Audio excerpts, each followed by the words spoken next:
lasciami un messaggio sul telefono, se stasera non mi può chiamare.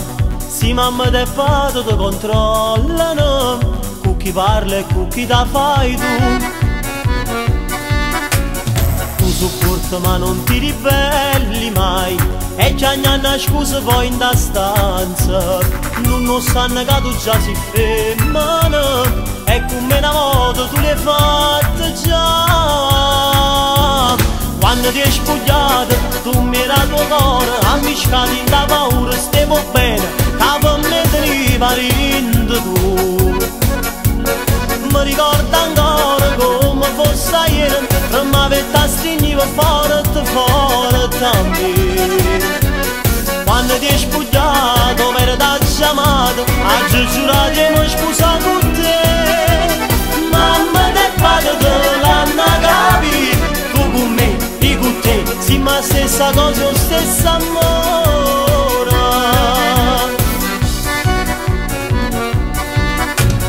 Non mi addormo se non mi telefona, mi sono abituata a te sentire, che sta voce tua è trasinta all'anima, se mi ami non mi fa soffrire.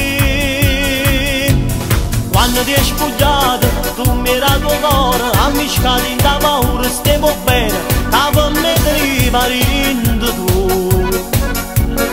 Mi ricordo ancora come fosse ieri, ma vetta stringiva forte forte a me. Quando ti hai spogliato mi era da chiamato, a giurato che mi sposa con te. Mamma e padre te l'hanno capito, tu con me e con te, sì ma stessa cosa, lo stesso amore.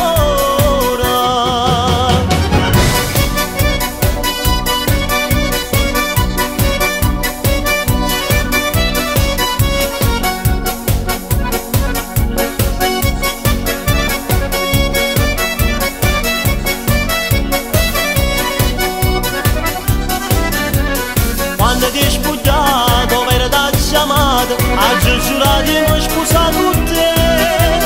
Mamma e padre te l'hanno capito, tu con me e con te, sì ma stessa cosa, lo stesso amore.